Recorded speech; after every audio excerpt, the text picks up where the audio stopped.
오늘 본문의 내용은 어떤 내용이냐면 그 돌아가신 예수님의 무덤을 찾아갔는데 무덤에 예수님이 안 계신 거예요. 천사가 나타나서 너희가 지금 예수를 찾고 있구나. 근데 그가 말씀하신 대로 살아나셨느니라. 그러니까 놀라서 가서 알려라. 지금 예수님이 살아나셨다고. 그리고 여자들이 무서움과 큰 기쁨으로 빨리 무덤을 떠나 제자들에게 알리려고 다름질하는데 예수께서 나타나셨어요. 그리고 만나셨어요. 그때 구절인데 평안하냐라고 물으십니다. 샬롬이라는 말이에요. 샬롬. 거기서 평안하냐.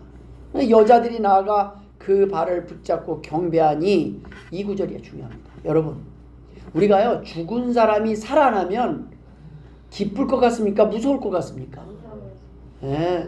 지난주에 우리 돌아가신 화장 다 했는데 우리 아버님이 오늘 탁 나타나가지고 탁 하면 무서울까요? 반가울까요? 네. 무서울 수 있어요. 예수님이 탁 나타나는. 보통 모든 귀신 얘기는요 대부분 다 두려움입니다. 여기 여자들도 두려웠어요. 기절하면 다행이에요. 그런데 놀라운 것은요 지금 오늘 본문은 이렇게 나와 있습니다. 그 발을 붙잡고 경배하니. 여러분, 대부분 귀신 얘기는 영이에요, 혼이에요. 그렇죠? 잡을 수가 없어요. 만질 수가 없고 느낄 수가 없어요. 귀신이 장난할 때, 사단이 우리에게 두려움을 주기 위해서 장난할 때는 그 모양으로 우리가 두려워하는 모습으로 나타날 수는 있어요. 그런데 이렇게 예수님처럼 육신을 가지고 부활할 수가 없어요. 그래서 그 발을 붙잡고 진짜 예수님이시구나. 진짜 부활하셨구나. 여러분, 나중에 우리가 부활할 때의 모습은요 우리의 모든 육신이 살과 뼈가 다시 붙고 다시 건강한 몸으로 가장 아름다운 모습으로 부활한다는 말씀입니다. 예수님께서 이르시되 무서워하지 말라. 가서 내 형제들에게 갈릴리로 가라 하라. 거기서 나를 보리라 하시니라. 거기서 끝나는 것이 아니라 또 한 번은 예수님 말씀, 오늘 이렇게 잠깐 나타났다 끝나는 게 아니라 또 다음에 내가 갈릴리로 갈 것이다. 주님께서 한두 사람에게 나타난 것이 아니라 충분한 증인들이 확보될 만큼 많은 사람에게 부활 후에 나타나셨어요. 그리고 그 만난 사람들이 이게 한두 명의 증언이 아니기 때문에 오늘날까지 그 증언이 계속되고 있는 겁니다. 지난주 토요일에 저희 아버님이 만 88세의 나이에 소천하셨습니다. 저는 반드시 천국에서 다시 만날 것을 믿습니다. 주님이 다시 부활하셨듯이 하나님의 자녀된 우리도 반드시 다시 부활할 것이고 다시 만날 날이 올 것입니다. 지옥에 가는 사람은 못 만나겠네요. 천국에 간 사람들이 만날 것입니다. 아니요, 지옥에 간 사람도 만나겠네요. 지옥에서 만날 것입니다. 하나님은 분명히 이것을 말씀하셨어요. 근데 저희 아버님 목회자로 평생 살아오셨고 그 아버님의 장례식장의 분위기를 굳이 표현하자면 어둡고 칙칙한 분위기가 아니라 밝고 쾌청하고 맑은 날의 분위기였습니다. 여러 교회와 많은 목사님들, 성도들이 와서 예배하고 조문을 오셨는데 특히 아버님, 어머님의 손님들이 많이 오셨습니다. 무슨 말씀이냐면 보통 돌아가시기 전에는 찾아오다가도 막상 돌아가시면 볼일 끝난 거예요. 외면하는 거예요. 전에는 막 찾아오던 사람도 죽으면 끝이에요. 그래서 정승집 개가 죽으면은 조문을 하지만 정승이 죽으면은 찾지를 않는다는 말이 있지 않습니까? 근데 평상시 찾아오지 못했던 분들까지 물어물어 찾아오는 것을 보고 아버님이 참 잘 사셨구나. 우리가 그 헛된 삶이 아니었구나 라는 생각이 들었습니다. 우리가 이 땅에서 살아갈 때 소원을 갖는다면 어떤 소원을 가져야 있습니까? 나도 내가 죽은 뒤에 소천한 뒤에 다른 사람들에게 있어서 더 아쉽고 더 그리운 사람으로 남았으면 좋겠다 하는 생각을 했습니다. 내가 죽은 뒤에 장례식장에 와서 슬퍼하는 것. 천국 갔으니까 기쁜 날이에요. 그런데 사람이 그리울 수 있잖아요. 사람이 아쉽고 사람이 내 곁에 막상 있을 때는 귀한 줄 모르다가 막상 떠나고 나니까 너무너무 아쉬운 거예요. 내가 좀 더 사랑할 걸. 좀 더 내가 귀히 여길 걸. 여러분, 우리는 있을 때 존재감을 모르다가 막상 그 자리가 비면 참 그래도 보고 싶다, 그립다. 우리는 몇 년 전까지도 함께 예배했던 분들 지금도 눈에 선합니다. 천국에 갔습니다. 믿습니다. 그러나 저는요 그리워요. 김태호 성도님하고 함께 식사하러 가고 김태호 성도님이 식사를 대접하면서 목사님 이거 많이 드세요. 기억나요. 생생해요. 박항규 성도님이 여기서 때 되면은 상추랑 이렇게 다 떠서 저기다가 새벽마다 뒤에다 놔둬가지고 우리가 가지고 가던 거 눈에 생생해요. 김용훈 형제님이 이곳에 와서 예배 드리고 싶다고 와가지고 간절히 했던 그 예배 시간을 우리는 그리워합니다. 여러분, 우리가 이 땅에 오셔서 지나고 나면 아름다운 추억, 아름다운 기억을 남기는 사람들이 있어요. 그런데 나쁜 발자취, 불편한 발자취를 남기는 사람들이 있습니다. 이 땅에 살아갈 때 우리의 삶이 아름다운 기억들을 남길 수 있는 하나님 그 기회를 주셨어요. 누군가에게는 내가 귀한 사람이라는 거예요. 그리운 사람이 될 수 있다는 것입니다. 하나님께서 이 땅에 우리가 살아가는 동안에 우리에게 주신 이 기회는 다른 사람에게 기억으로 남기길 원하는 거예요. 좋은 기억으로. 누군가를 사랑했던 사람들은 잊지 못할 겁니다. 그 사랑이 크든 작든 우리는 그 작은 사람, 때로는 작은 사람, 아우 그 사람 잘 갔어. 여러분, 저는 그런 생각이 드는 게 아니라 있을 때 좀 더 사랑할 걸, 좀 더 관심을 가질 걸, 내일 또 기회가 있을 줄 알고 충분히 사랑하지 못한 것이 그렇게 마음에 걸리더라고요. 한 번 더 손잡아주고 한 번 더 식사라도 같이 할 걸, 그런 아쉬움이 남습니다. 여러분, 우리의 삶 가운데 하나님께서는 오늘도 그 기회를 주고 계십니다. 저희 아버님 장례를 마치고 화장할 때 그 종료되는 시간을 보니까 10시 10분을 가리키고 있었습니다. 제가 목사 안수를 받은 날이 10월 10일입니다. 마치 디모데후서 4장의 바울의 고백처럼 이제는 나의 사명이 끝났으니까 이제는 내가 이어서 나의 달려갔던 길을 열심히 달려가다가 내게로 오라는 메시지 같았습니다. 디모데후서 4장에 보면 나는 선한 싸움을 싸우고 나의 달려갈 길을 마치고 믿음을 지켰으니 이제 후로는 나를 위하여 의의 면류관이 예비되었으므로 주 곧 의로우신 재판장이 그날에 내게 주실 것이며 내게만 아니라 주의 나타나심을 사모하는 모든 자에게 노니라. 너는 어서 속히 내게로 오라. 우리가 얼마 안 남았어요. 아버님하고 또 그 사이에 얼마 안 남았습니다. 그 시간이 금세 옵니다. 우리가 벌써 아버지가 돼 있고 벌써 할아버지가 돼 있어요. 우리가 하나님이 우리에게 주신 그 기회의 날, 그 시간들을 아껴서 이 땅에서 열심히 살아갈 때 저 천국을 소망하며 기쁨으로 이 땅에서도 담대히 살아갈 수 있을 줄 믿습니다. 제가 오늘 함께 나누고 싶은 은혜는 오늘 본문을 중심으로 첫 번째가 반드시 다시 살아날 것이라는 거예요. 주님의 부활은 우리도 부활할 수 있는 길이 있음을 확증하는 증거입니다. 성도들의 죽음은 예수 그리스도의 십자가 고난과 부활을 통해서 더 이상 심판의 대상이 아니라 하나님의 자녀, 왕의 자녀의 신분이 회복되는 복된 날이었습니다. 예수님의 부활은 곧 성도의 부활을 의미합니다. 예수님께서 사망 권세를 이기시고 부활하셨듯이 성도들의 죽음도 사망의 음침한 골짜기가 두렵지 않게 되었기 때문입니다. 저희 아버님은 지금 여호와의 집에서 영원한 삶을 이미 시작한 줄 저는 확신합니다. 부활을 믿는 사람들은 죽음을 두려워하지 않습니다. 죽음을 두려워하지 않는 사람들이 이 땅에서 옳은 선택을 하며 행복한 삶을 살아갈 수 있습니다.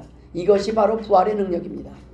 그런데 예수 믿는 사람만 부활하는 것이 아닙니다. 예수 안 믿는 사람도 다시 부활해요. 그런데 그 거하는 곳이 지옥이라는 말씀입니다. 우리 서희가 오늘 부활하신 예수님 앞에서 지금은 잘 모르지만 저는 언젠가는 그 부활하신 예수님의 그 은혜 속에서 서희가 그 하나님을 증거하는 날이 오리라고 저는 믿습니다. 제가 어렸을 때 그랬어요.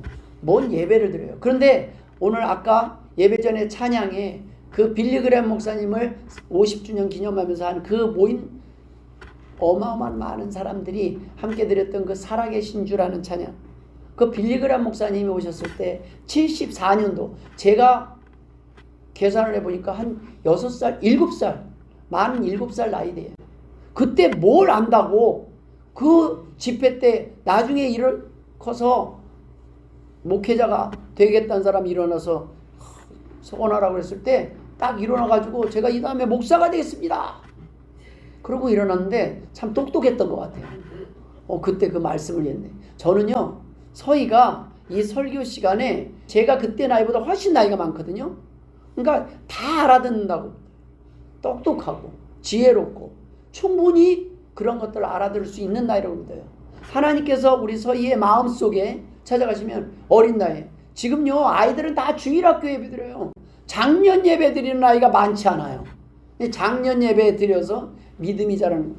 근데 어려서부터 저희 아버님도 작년 예배는 딱 중학생 되면 작년 예배 무조건 참석이거든요, 저희 가족은. 그런데 그때도 힘들었어요. 그런데 주일학교 때는 심심해서 이제 와서 어머니 옆에서 아무도 없으니까 이렇게 엄마 옆에서 할아버지 옆에서 이렇게 다들 앉아서 예배 드리는 거예요. 왜 그래요? 그때는 TV가 없었거든요. 집에 있으면 심심해요. 근데 와서 뭐라도 듣고 있으면 좀 낫더라고요. 뭔 얘기라도 알아듣는 얘기라도 좀 있으니까. 그런데 지금은 몰라도 됩니다. 근데 언젠가는 그 하나님의 말씀이 내가 힘들 때, 어려울 때, 하나님의 살아계심을 경험하게 될 때 하나님이 나의 삶 가운데 역사하시고 그 하나님 앞에 나와서 엎드려서 도움을 청하고 그 하나님의 능력을 경험할 수 있고 그 하나님의 도구가 되어서 이 땅에 많은 사람들을 행복하게 하는데 쓰일 줄 믿는다는 거예요. 처음부터 잘나고 처음부터 어른이고 처음부터 깨끗하고 그런 사람들을 쓰시는 게 아니라 성경은 뭐라고 그래요? 죄인들을 불러서 사용하셨어요. 내가 죄인들을 위해서 왔다고 그랬어요. 깨끗한 의인들이 아니라 죄인들, 가난하고 병든 자들, 그들을 불러서 하나님은 치료하시고 하나님이 어떻게 나에게 역사하셨는지를 증거하게 하셨다는, 그것이 하나님이 이 땅에 오신 목적입니다. 우리가 죄인이라는 것을 깨달았을 때 하나님의 은혜가 임하기 시작해요. 예수님께서 십자가에 돌아가신 후 부활하셔서 우리에게 나타내 보이신 이유가 무엇입니까? 우리에게 바로 부활의 소망을 갖게 하시기 위함입니다. 이 믿음이 없는 사람들은 살아있으나 죽은 자들이요 언제 이름이 불리울지 모르는 공포 속에서 사형 집행을 기다리는 사형수와 같은 삶을 살아갈 수밖에 없습니다. 그럼에도 불구하고 살아가는 사람들이 있다면 그들은 담대한 삶을 살아가는 것이 아니라 대책 없는 삶을 살아가고 있는 것입니다. 내 마음대로 나를 위하여 먹고 마시며 고집하며 살아가다가 하나님께서 주신 마지막 기회까지 거부하고 사망의 심판대 앞에서 통곡할 날을 겪게 될 것입니다. 성경은요, 이 천국과 지옥에 대한 말씀은요 아주 무섭게 기록이 되어 있어요.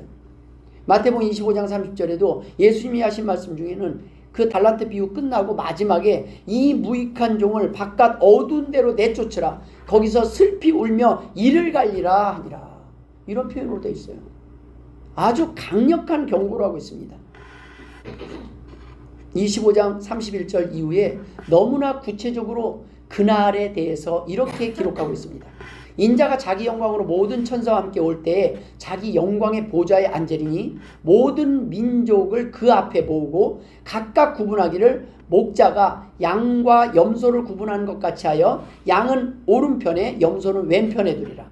그때 임금이 그 오른편에 있는 자들에게 이르시되 내 아버지께 복 받을 자들이여 나와 창세로부터 너희를 위하여 예비된 나라를 상속받으라. 내가 줄일 때 너희가 먹을 것을 주었고 목마를 때 마시게 하였고 나그네 되었을 때 영접하였고 헐벗었을 때 옷을 입혔고 병들었을 때 돌보았고 옥에 갇혔을 때 와서 보았느니라. 이에 의인들이 대답하되 이르되 주여 우리가 어느 때에 주께서 줄이신 것을 보고 음식을 대접하였으며 목마르신 것을 보고 마시게 하였나이까? 어느 때에 나그네 되신 것을 보고 영접하였으며 헐벗으신 것을 보고 옷을 입혔나이까? 어느 때에 병드신 것이나 옥에 갇히신 것을 보고 가서 배웠나이까 하리니 임금이 대답하여 이르시되 내가 진실로 너희에게 이르노니 너희가 여기 내 형제 중에 지극히 작은 자 하나에게 한 것이 곧 내게 한 것이니라 하시고 또 왼편에 있는 자들에게 이르되 저주를 받은 자들아 나를 떠나 마귀와 그 사자들을 위하여 예비된 영원한 불에 들어가라. 내가 줄일 때 너희가 먹을 것을 주지 아니하였고 목마를 때 마시게 하지 아니하였고 나그네 되었을 때 영접하지 아니하였고 헐벗을 때 옷 입히지 아니하였고 병들었을 때 어옥에 갇혔을 때 돌보지 아니하였느니라 하시니 그들도 대답하여 이르되 주여 우리가 어느 때에 주께서 줄이신 것이나 목마르신 것이나 나그네 되신 것이나 헐벗신 거나 병드신 것이나 어옥에 갇히신 것을 보고 공양하지 아니하더이까. 이에 임금이 대답하여 이르되 내가 진실로 너희에게 이르노니 이 지극히 작은 자 하나에게 하지 아니한 것이 곧 내게 하지 아니한 것이니라 하시리니 그들은 영벌에 의인들은 영생에 들어가리라 하시니라. 천국에 대해서 너무 자세하게 설명하고 있습니다. 천국에서 우리가 양과 염소로 가리고 그 다음에 어떤 사람들이 천국에 갈 것이고 어떤 사람들이 천국에 있을 것인지 너무나 자세하게 쉽게, 이 정도면 우리 서희도 이해할 것 같아요. 서희 이해되지? 천국에 어떤 사람이 있는지 너무나 쉽게 설명하고 있습니다. 여러분, 모쪼록 오늘 우리 주님이 부활하신 날 그 부활하신 주님을 믿음으로 나중에 천국에서 그 부활하신 주님과 성도들을 만나는 축복이 임하시길 주의 이름으로 축원드립니다. 부활의 소망을 가진 사람들은 죽음 이후의 삶에서만 소망을 갖고 사는 사람들이 아닙니다.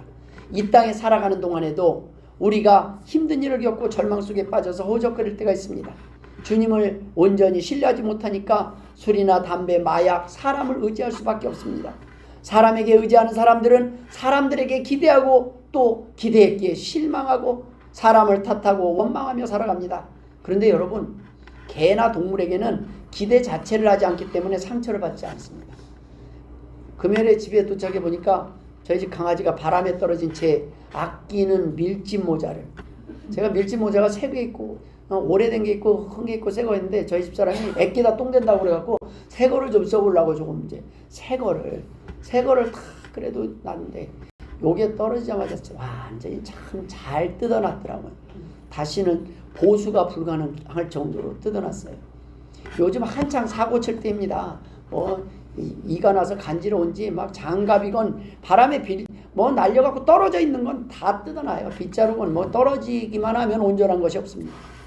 개 탓을 해봤자 제 입만 아프다는 것을 알기 때문에 그저 웃기만 했습니다. 제 탓을 했습니다. 제가 잘 챙기지 못했기 때문이니 다음에는 좀 더 개들이 사고치지 않을 곳에 잘 둬야 되겠다는 생각을 했습니다. 막 서희가 이렇게 예배 시간에 좀 못 잡고 할 때 있으면 서희가 밉지 않아요. 제 탓입니다. 제 탓. 왜요? 제가 우리 서희를 좀 더 잘 예배를 잘 드릴 수 있도록 그렇게 돌보지 못한 제 탓이에요. 서희는 정상적인 반응이에요. 아이는 아이다운 반응을 한 거예요. 그런데 어른은 어른의 역할을 했어야 되는 거예요. 근데 어른의 역할을 우리가 못하면서 아이들의 자리에서 이탈할 수 있는 거예요. 아이들도 스트레스를 받고 자녀들도 스트레스를 받고 우리 사람들도요, 돌봄을 받지 못하면 스트레스를 받아요. 힘들어요. 그런데 그 돌봄이 필요하고 사랑이 필요한 거예요. 서희 탓이 아니라 제 탓입니다. 용서하시길 바랍니다. 제가 좀 더 잘 챙기겠습니다. 좀 더 사랑을 주고 좀 더 사랑을 하고 아끼고 이뻐하면 우리 서희가 언젠가는 그 사랑을 알고 또 여러분들의 사랑을 받고 우리 서희를, 저는 어렸을 때 딱 기억되는 선생님 한 분 있어요. 제가 잘못을 해가지고 집에서 홀딱 벗겨져갖고 쫓겨났어요. 옛날엔 그거 많이 했어요. 오늘날 아동학대인데 넌 어떻게 그렇게 너 이 다음에 그러면은 못된 저기 해갖고 나중에 큰일 난다고 어떻게 그렇게 자라요. 홀딱 보여. 얼마나 창피한지 대문 밖에서 그러고 있는데 우리 교회 주일학교 선생님이 여선생님이 오자마자 옷을 벗더니 탁 덮어갖고 탁 쓰고 애를 왜 이러냐, 애가 무슨 죄가 있냐고. 참 얼마나 은혜가 되는지. 제 편이구나. 예. 그러면서 뭐니 좀 그래요. 저 형, 에이 다 그러지.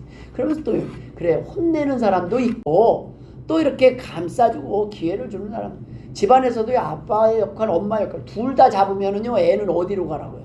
한 사람이 혼내면 한 사람은 감싸주고. 그래서 혼내는 사람도 부모고 감싸주는 사람도 부모예요. 때리는 사람도 부모고 다시 약 발라주는 사람도 부모고 그것도 괜찮다고 하는 거예요. 우리도 다 어린애 때를 지났어요. 그리고 여기 왔는데 좀 되는 줄 알고. 저는 우리 애들이 아빠 어렸을 때 성적표 한번 까봐 이럴까봐 겁나요. 성적표 그거 혹시 남은 거 없어? 예전에 사실 우리 집 굴러다녔는데 한참 있었네. 그래도 좀 수수수수 탁탁 이렇게 제가요 수수수 가다가 양 이렇게 올라가는 게 그게 체육이었어요. 이상하게 운동 감각이 없어요. 그냥 운동장에만 나가면요 뭐 그냥 구멍이에요 구멍. 애들이 나를 안 끼워줘요. 운동하는 데는. 그만큼 모든 걸 잘하는 사람이 어디 있겠습니까? 여러분 우리가 이 땅에서 조심을 하고 살아갈 수는 있습니다. 그런데 조심을 해서 되는 건 그나마 뭐 이렇게 하면 돼요. 근데 여러분 열심히 자녀들을 잘 가르치 누구 하나 자녀를 잘못되길 바라는 부모는 하나도 없어요. 내가 설사 부족하고 못나도 자녀는 다 잘 되길 위해서 기도해요. 근데 잘 됩니까? 잘 큽니까? 쉽게 커요? 나의 좋은 말만 듣고 커요? 잘 안 돼요. 우리 집 자녀들도 많이 속썩였습니다. 근데 제가 거꾸로 보니까요 저도 우리 아이들을 많이 아프게 했어요. 저도 우리 아이들을 제대로 돌보지 못할 때가 있었어요. 미안하다고 나중에 사과를 했어요. 그 뒤에 우리 애들이 조금씩 정신 차린 것 같아요. 조금씩. 아직까지 뭔 흔적이 남아있으면 아직까지 그것은 제가 잘못한 탓이라고 저는 생각해요. 제가 그때 조금 더 돌봤어야 되는데 그걸 못했을 때 우리 아이들이 상처받고 힘든 시간이 있었구나 이런 생각을 돌게 돼요. 그래서 우리의 삶 가운데서 우리가 조심해서 될 일이 있지만 때로는 열심히 살아도 안 되는 일이 있어요. 그것이 왜 그런지 아십니까? 하나님이 우리를 버렸다고 생각하지 마십시오. 무슨 말씀이냐면 사단이요 우리가 행복한 꼴을 못 봐요. 우리가 하나님 앞에 나와서 은혜 받고 행복하게 하나님의 자녀답게 사는 꼴을 못 봐요. 그래서 계속 방해를 해요. 사단이 계속 방해를 해요. 그거를 상당수 하나님이 풀어놓으시고 막아주신 거예요. 그런데 어느 날 풀어놓으실 때가 있어요. 왜요? 하나님 앞에 돌아오고 하나님 앞에 엎드리는 법을 가르치기 위해서 사단의 역할을 내버려 둘 때가 있어요. 그게 요백이 했던 일이에요. 하나님이 우리를 미워서 그런 게 아니라 잠시 잠깐 야 너 나 앞에 와서 나에게 기도하고 나의 말씀을 통해서 회복되면 쉬울 일을 너 입만 의지하고 네 방법대로 하려다가 그렇게 고민하고 스트레스 받다가 죽겠다. 하나님께서 그래서 우리를 안전한 곳으로 모실 때가 있어요. 여러분 개들이 사고치면 다음에는 사고치지 않도록 잘 관리하는 것이 주인의 책임입니다. 그런데 그 개들은 그렇게 할 수 있지만 그 다음날 낮에 목사님들을 만나고 집에 돌아와 보니까 집에 강풍에 닭장 지붕이 날아가서 마당에 떨어져 있고 파라솔이 넘어져 있고 텐트가 뒤로 굴러들어가 있고 뭐 답이 없어요. 여러분 바람이 우리가 보호하면요 우리가 집을 아무리 안전하게 지고 아무리 지진이 강한 뭐 내진 설계가 소용없어요. 그보다 더 센 바람에는 무조건 넘어집니다. 하나님께서 우리 인생 가운데 그보다 덜 센 바람으로 우리를 보호하시고 그나마 제가 이런 생각을 했어요. 저 닭장 지붕이 나한테 사람에게 날아갔으면 어떻게 됐을까? 닭장 지붕은 꽤 무거워요. 나무로 만들어. 근데 그게 그냥 홀뚝했고 못이 다 뽑혀갖고 못이 끊어졌대요. 여러분 우리가 조심해서 살아가는 게 아닙니다. 저는 그 닭장 지붕 떨어진 걸 보면서 제가 좀 힘들었거든요. 몸이 힘든 상황이라 컨디션도 막 장례 끝나고 계속 쉬지 못하고 돌아가서 힘든 상황이라 그때 주님의 기도가 생각났어요. 아버지요 아버지요 어찌하여 나를 버리십니까? 나를 왜 이렇게 힘들게 하십니까? 이런 탄식이 나올 때가 없으십니까? 정말 이런 일에는 대책이 없어요. 누구를 탓할 수 없는 일들이 있습니다. 감당할 수밖에 없는 일들이 있어요. 그냥 살아내야 할 일들이 있어요. 주변에 나를 힘들게 하는 사람들, 가족들, 자녀들, 성도들이 있을 수 있고 이웃들이 있을 수 있습니다.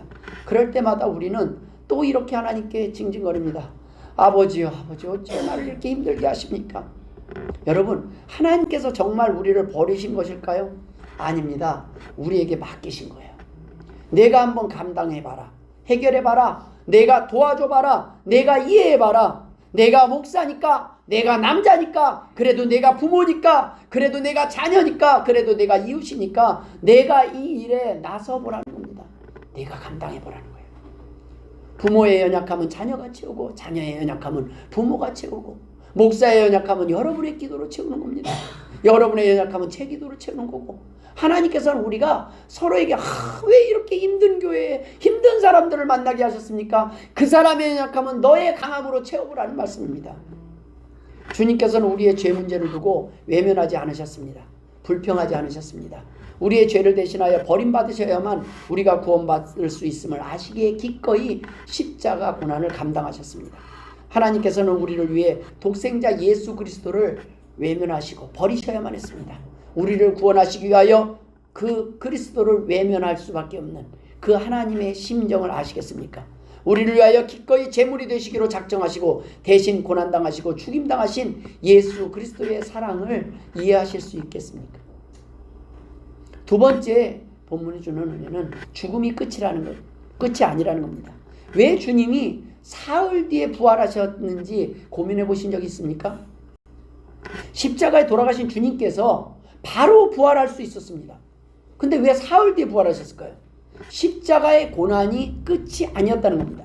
사망 이후에 감당해야 할 음부의 고통까지 감당하셨고 거기서 사망의 권세를 깨뜨리시고 승리하셨다는 겁니다. 즉 사망 이후에 우리가 당해야 할 지옥의 고통까지 대신 감당하시고 사망의 권세를 이기시고 부활하신 것입니다. 그 살아있을 때 고통보다 죽은 뒤에 그 사망의 음침한 골짜기에서의 그 고통은 지금 이 땅의 고통과 십자가의 고통과 비할 수 없는 고통입니다. 여러분, 불신자가 죽음을 두려워해야 할 그 이유는 죽음은 현세의 고통의 끝이 아니라 더 무섭고 두려운 끔찍한 음부의 삶, 사망의 권세가 지배하는 지옥이 시작되기 때문입니다. 이 땅의 삶을 지옥이라 말하겠지만 이 땅의 삶은 기회가 있는 삶이요 부활의 소망을 선택할 수 있는 삶입니다. 지옥을 피할 수 있는 기회가 있는 삶입니다. 그러나 죽음 이후의 음부, 사망의 음침한 골짜기는 보혈의 공로 없이는 피할 수 없는 고통의 골짜기요 심판의 골짜기가 기다리고 있는 겁니다. 그 골짜기, 그 고통, 죽음은요 여러분 죽음은 끝이 아닙니다. 죽음 뒤에는 지옥이 기다리고 있어요. 예수 없는 죽음은요 상상할 수 없는 겁니다. 그것도 하루 이틀이 아니라 영원한 형벌의 시작이라는 말씀입니다. 고린도전서 15장에 이렇게 기록되어 있습니다. 나팔 소리가 나매 죽은 자들이 썩지 아니할 것으로 다시 살아나고 우리도 변화되리라. 이 썩을 것이 반드시 썩지 아니할 것을 입겠고 이 죽을 것이 죽지 아니함을 입으리로다. 이 썩을 것이 썩지 아니함을 입고 이 죽을 것이 죽지 아니함을 입을 때에는 사망을 삼키고 이기리라고 기록된 말씀이 이루어지리라. 사망아 너의 승리가 어디 있느냐? 사망아 내가 쏘는 것이 어디 있느냐? 사망이 쏘는 것은 죄요 죄의 권능은 율법이라. 우리 주 예수 그리스도로 말미암아 우리에게 승리를 주신 하나님께 감사하노니 그러므로 내 사랑하는 형제들아 견실하며 흔들리지 말고 항상 주의 일에 더욱 힘쓰는 자들이 되라. 이는 너희 수고가 주 안에서 헛되지 않은 줄 알비라. 너희 수고가 주 안에서 헛되지 않을 것이라는 말씀입니다. 수고가 뭐 교회 와서 청소하면 수고입니까? 저는 그래요. 힘들 때고 막 못 참을 때가 있잖아요. 뒤집어지고 싶고 다 포기하고 싶을 때. 근데 여러분 그때 주님 봐서 참아주시기 바랍니다. 주님 봐서 견디시길 바랍니다. 다 때려치고 다 포기하고 싶을 때, 절망으로만 보일 때, 답이 없을 때, 다 포기하고 싶을 때 주님 제가 주님 봐서 견딥니다. 오늘 포기하지 않겠습니다. 그것이 주 안에서의 수고예요. 뭐 대단한 수고가 없어요. 내 자신조차 내려놓고 싶을 때가 있잖아요. 포기하고 싶을 때가. 아유 나 같은 건 안 돼. 근데 주님은 된다고 하시는 거예요. 주님은 내가 너를 안 버린다고 하시는 거예요. 나는 너에게 기회를 주겠다고 말씀하시는 거예요. 내가 너와 함께 하신다. 우리는 자꾸 사단이 주는 말에 넘어가요. 보니까 나는 진짜 이거 아무것도 할 수 없는 것 같아요. 별 볼일 없는 것 같아요. 막상 어떤 일이 터지면 할 수 있는 게 별로 없어요. 그런데 주님은 그곳에서 우리가 하나님을 바라보며 견디길 원하신다는 말씀이에요. 기다리길 원하신다는 거예요. 하나님 그래요. 너는 그 뭐 몇 년도 못 기다리는데 나는 너를 50년을 기다리고 60년을 기다리고 70년을 기다렸다. 성경에는 불신자들의 죽음 이후의 삶을 그 어느 곳에서도 이 땅의 삶보다 가볍게 표현한 것이 없습니다. 마태복음 22장 13절에는 임금이 사환들에게 말하되 그 손발을 묶어 바깥 어두운 데에 내던지라. 거기서 슬피 울며 이를 갈게 되리라. 마태복음 25장에는 무익한 종을 바깥 어두운 데로 내쫓으라. 거기서 슬피 울며 이를 갈리라. 여러분 이를 갈며 운다는 게 뭐 때문이에요? 내 주님, 나를 지옥에 던진 주님을 향해서 이를 가는 게 아니에요. 내가 멍청했구나. 여러분 그렇게 통곡해 보신 적 있습니까? 자신의 가슴을 치며 내가 잘못된 선택을 한 것을 돌아보며 후회하며 내 자신을 원망하며 자신을 때리며 눈물을 흘려보신 적 있으십니까? 내가 너무 한심한 거예요. 내가 너무 보잘것없는 거예요. 자꾸 결심해도 또 넘어지는 내가 너무 면목이 없는 거예요. 누구한테, 가족에게도 자녀들에게도 미안한 것만 있는 거예요. 좀 큰 소리 칠 수 있으면 좋은데 큰 소리 칠 것도 없어요. 그냥 미안해요. 그렇게 무너졌을 때 주님은 아직 늦지 않았다고 말씀하시는 거예요. 부활의 능력은 여기서 나타나는 겁니다. 주님이 용서하셨어요. 주님의 용서는 우리가 다시 시작하게 하기 위함이에요. 우리가 다시 일어나게 하기 위함입니다. 주저앉아 있지 아니하고 다시 하나님을 바라보며 담대히 일어서기를 원하는 거예요. 그래서 우리는 예수의 이름으로 나는 일어서는 거예요. 내 결심으로 일어서는 것이 아니라 예수님의 부활을 믿고 예수님이 용서하심을 믿고 예수님이 다시 나와 함께 하심을 믿고 우리는 다시 오늘 새롭게 시작하는 거예요. 매년 무슨 성찬식 하면 쇼하는 것 같잖아요. 막 이때만 막 눈물을 흘리고 주님의 십자가를. 저는요, 주님의 십자가 고난을 위해서 왜 눈물을 흘리십니까 여러분? 우리를 대신해서 십자가 돌아가시고 부활하셨어요. 기쁜 일이에요. 근데 여러분, 성찬은 내가 있어야 될 자리에 주님이 가신 거예요. 내 죄를 생각하면서 눈물이 나는 거예요. 주님, 지난번에 성찬을 끝나고 또 얼마간의 시간이 흘렀는데 돌아보니 그 삶에 또 내가 주님을 외면하며 주님이 원하는 자리에 있지 않았습니다. 용서하여 주옵소서. 그래도 주님 좀 잘 살아보려고 했는데 이렇게밖에 못 살았습니다. 용서하여 주옵소서. 우리는 그래서 성찬을 받으면서 주님, 내가 흘려야 될 피요, 내가 흘려야 될 몸이었는데, 내가 죽었어야 될 몸이었는데 주님 나를 대신하여 그 힘든 십자가에 달려 돌아가심을 감사드립니다. 그것이 성찬입니다. 여러분, 예수님께서 바로 이 사망의 권세, 죽음 이후의 끔찍한 삶의 문제를 해결하시기 위하여 이 땅에 오셨다는 말씀입니다. 저와 여러분에게 영원한 안식과 소망을 주시기 위해서 오셨는데 어떻게 기뻐하지 않을 수 있겠습니까? 어떻게 알리지 않을 수 있겠습니까? 감사하지 않고 기념하지 않겠습니까? 여러분, 생전에 나를 사랑하셨던 그 부모도 돌아가시는 날, 그날을 잊지 못하는데, 가족과 사별한 날도 잊지 못하는데 어떻게 날 구원하시기 위하여 죽으시고 부활하신 이 기쁜 날을 잊을 수 있겠습니까? 그래서 오늘 부활절은 바로 이 날을 기념하는 날이요, 이 은혜에 감사하는 날인 것입니다. 세 번째 우리가 나눌 은혜는 부활절은 기쁜 날이라는 거예요. 계란을 나눠드리기 때문이 아닙니다. 우리도 부활할 수 있는 소망이 생겼기 때문입니다. 계란을 나눠드리는 이유가 있습니다. 오늘 가실 때 계란을 나눠줄 때 왜 나눠주는지 알고 나눠주셔야 돼요.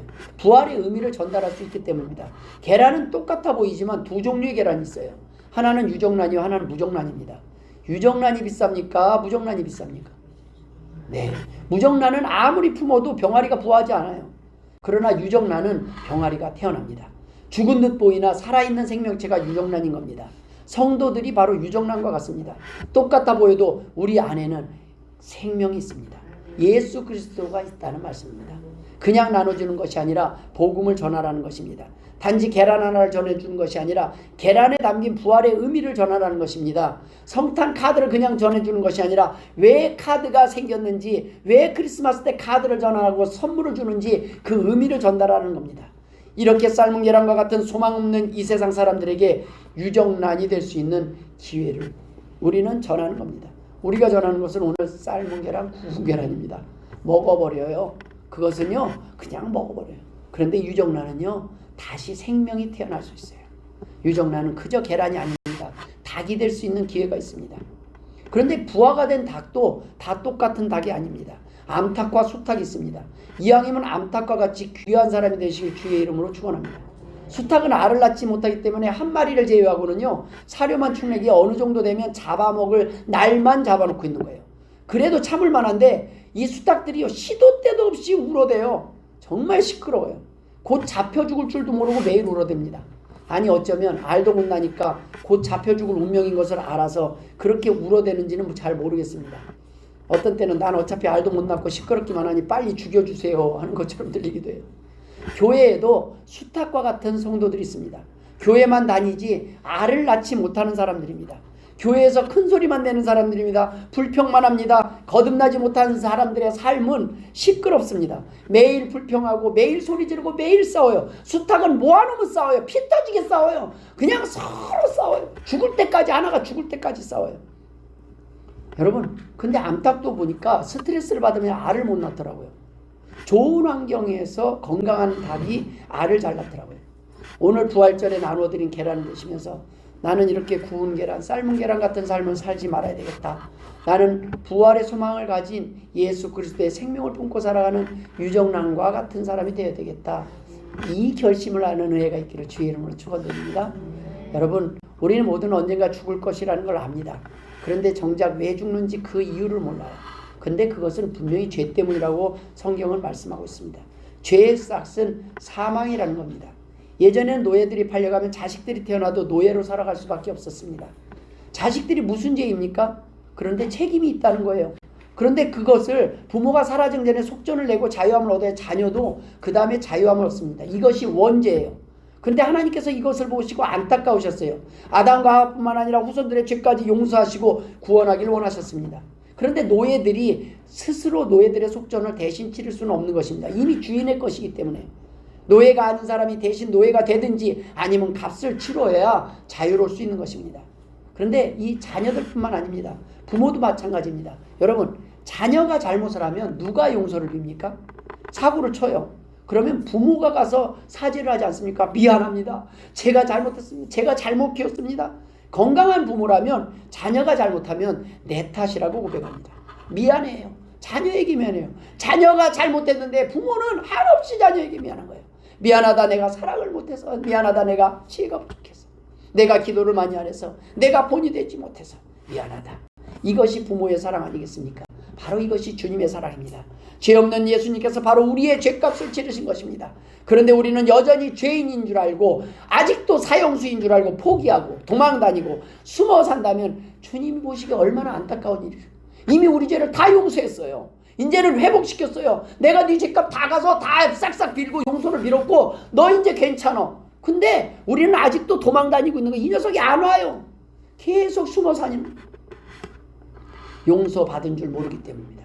아직도 망친 인생, 어차피 죽을 인생이라고 생각하고 에라 모르겠다, 부어라 마셔라, 캐세라 세라 그냥 낙심하면서 절망 가운데 살아가는 거예요. 근데 주님은 야, 내가 다 갚았어. 내가 아직 빚쟁이로 막 도망다니고 있는데 누군가 와서 다 갚았는데 나는 아직도 쫓기는 줄 알고 도망다니면서 수십 년 동안 동굴 속에서 살고 그냥 풀 뜯어먹으면서 살고 있으면 나중에 나와보니까 그 빚 10년 전에 다 누가 갚았는데 다 탕감해줬는데 나라 법이 바뀌어갖고 다 채무 면제해줬는데 얼마나 억울하겠습니까? 지금 복음이 그렇게 전해지고 있는데 사람들은 그 복음의 능력을 계속 무시합니다. 이 땅의 사람들은 하나님께서 이미 죄값을 다 치르신 것을 믿지 못하고 계속 내 힘으로 무언가를 해보려고 그러고 아직도 하나님의 도심과 능력을 의지하지 않냐고 내 고집과 내 결심대로 살아가는 거 계속 고난이 끊이지 않습니다. 하나님의 도우심을 경험할 수 없기 때문입니다. 여러분, 하나님은 우리에게 말씀하십니다. 너희들이 감당해야 될 죄값의 무게를 이 땅에서 가장 끔찍한 형벌을 통해서 내가 감당했다. 이 큰 죄값을 대신했는데 우리가 어떻게 기쁘지 않겠습니까? 예수님이 돌아가실 때 오늘날 태어나가지고 좀 쉽게 사형당하시면 얼마나 좋습니까? 부담 없고 우리도. 근데 가장 어려울 때 가장 최고의 끔찍한 형벌 십자가를 택했어요. 왜냐하면 하나님이 보여주신 건 뭐냐면 너희가 죽은 뒤에 겪게 될 벌이, 그 지옥의 형벌이 최고로 표현할 수 있는 게 십자가밖에 없었어요. 이 땅에. 우리는 지금 이 땅의 형벌을 보는 게 아니에요. 너네들이 지금 앞으로 이 땅에서 구원받지 못하고 죽으면 그 이후에 끔찍한 형벌이 이 십자가 표현할 수 있는 최대의 표현이라는 말씀입니다. 여러분, 모쪼록 이 하나님의 사랑을 깨닫기를 원합니다. 하나님 앞에 나와서 하나님 앞에 그 부활의 예수님을 믿고 오늘도 하나님을 찬양하며 그 부활의 증인 되시길 주의 이름으로 축원합니다. 기도하겠습니다. 하나님 아버지 은혜를 감사드립니다. 우리에게 주신 하나님의 놀라운 사랑 오늘 받아들이게 하여 주옵소서. 인정하게 하여 주옵소서. 그리고 우리도 사랑할 수 있도록 변화되게 하여 주옵소서. 감당케 하여 주옵소서. 오늘도 하나님께서 부활의 기쁨으로 채워주실 줄 믿사옵고 예수 그리스도의 이름으로 기도드리옵나이다. 아멘.